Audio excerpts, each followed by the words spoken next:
प्रिया मिश्रा और आप देख रहे हैं प्रज्ञा का पन्ना। जब सच में 56 इंच की छाती दिखाने का मौका आया, जब अपने 20,000 छात्रों के लिए दुनिया से लड़ जाने का मौका आया, जब ये कहने का मौका आया है कि पुतिन अगर हमारे छात्रों को खरोच भी आई ना तो तुम्हारी पुश्त याद रखेंगे, जब 56 इंच का डंका दुनिया में बजाने का मौका आया है, तो हमारे प्रधानमंत्री जी भारतीय जनता पार्टी को चुनाव जिताने के लिए रैलियां करने में व्यस्त हैं। रूस और यूक्रेन में युद्ध चल रहा है।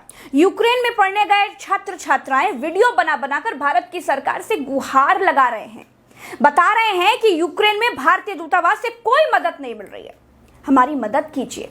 लेकिन उनके वीडियो सिर्फ ट्विटर पर व्यू पा रहे हैं, क्योंकि मोदी जी यूपी में 2022 का चुनाव जीतकर 2024 में अपनी कुर्सी बचा रहे हैं। हम एम्बेसी को कॉल करे जा रहे हैं, यहाँ पे हम बहुत परेशान हैं, लेकिन एम्बेसी कोई जवाब नहीं दे रही है। ना यहाँ से जाने के लिए कोई रास्ता है हमारे पास, टैक्सी वाले नहीं मिल रहे हैं और कुछ भी नहीं है, और एम्बेसी कोई जवाब देने को तैयार नहीं है। तो अब हमें जवाब दिए हम करेंगे। एम्बेसी हमारी जो एम्बेसी है कीव में वो बंद हो चुकी है, मतलब उन्हें बोल दिया गया है, ऑर्डर आ गए हैं कि इंडिया जा रही है एम्बेसी। तो अब यहाँ पे कोई हेल्प करने के लिए तैयार नहीं है, टैक्सी नहीं मिल रही है, बस नहीं मिल रही है, हम कहाँ जाए। मोदी जी की सरकार राम को लाई है, तो हमारी अपील है कि यूक्रेन में फंसे 20,000 बच्चों को भी ले आए। कहते हैं कि 25-30 हजार रुपए का एयर टिकट 80,000 और 1 लाख रुपए तक पहुंच गए। जो छात्र स्कॉलरशिप के दम पर पढ़ाई कर रहे हैं, उनका इतना महंगा टिकट खरीद पाना मुमकिन नहीं है।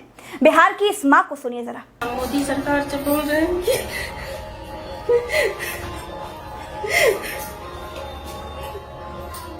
मेरे बच्चे को जल्द से जल्द वापस बुलाया जा, और किराया बहुत ज्यादा के कारण हम लोग उतना सम्मत नहीं है बुलाने के। क्रिटिकल सिचुएशन है, कभी भी कुछ भी हो सकता है, किसी की भी जान जा सकती है और बच्चे काफी दहशत में हैं।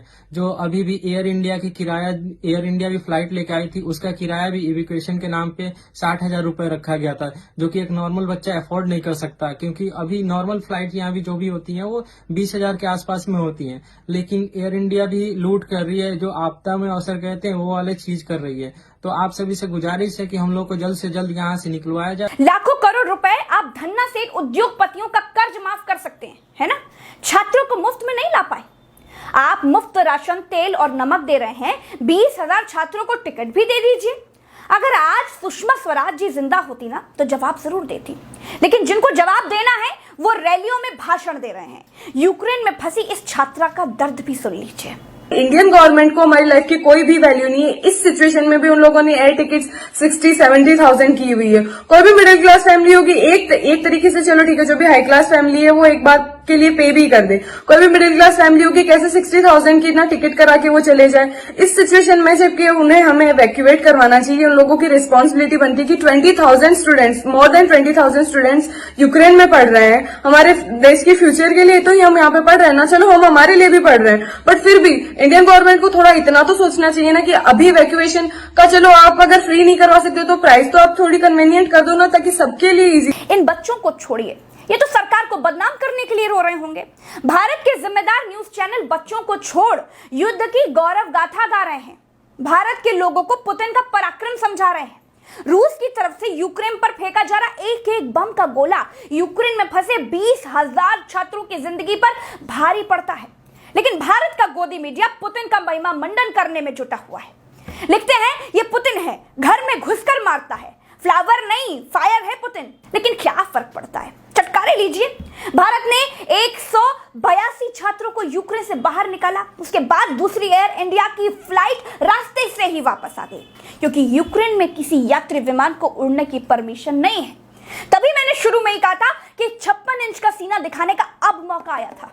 मिनिस्ट्री ऑफ एक्सटर्नल अफेयर से सबसे हाथ जोड़ के विनती करते हैं कि हम लोगों को प्लीज यहां से निकाल लीजिए, क्योंकि कंडीशंस बहुत ज्यादा खराब है यहाँ पे। भारत दूसरे देशों के साथ मिलकर पुतिन पर यह दबाव बना सकता था कि हम अपने बच्चों को सुरक्षित यूक्रेन से निकाल लें, उसके बाद आप लोग लड़िए मरिए चाहे जो करिए।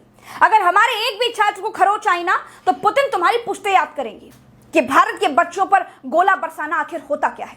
लेकिन ऐसा कुछ नहीं हुआ है। भारतीय छात्र वीडियो बना बना कर रो रहे हैं और प्रधानमंत्री चुनाव लड़ रहे हैं। हालत यह है दोस्तों कि लोग प्रधानमंत्री को छोड़कर यूक्रेन से अपने बच्चों को वापस लाने के लिए सोनू सूद से अपील करने लगे हैं। लेकिन अंतर्राष्ट्रीय स्तर पर सोनू सूद युद्ध क्षेत्र से बच्चों को वापस नहीं ला सकते। सरकार ला सकती है अगर अपनी पूर्ण शक्ति का प्रयोग करे तो।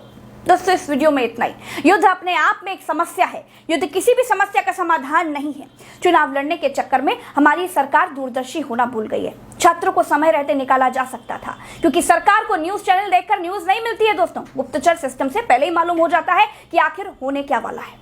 मैं प्रज्ञा मिश्रा अपनी सरकार से अपील करती हूँ कि यूक्रेन में छिड़े भयानक युद्ध के बीच से हमारे छात्रों को, हमारे अपने देश के भविष्य को सुरक्षित देश वापस ले आया जाए, चाहे इसके लिए दबाव बनाकर 2-4 दिन के लिए युद्ध क्यों ना रुकवाना पड़े।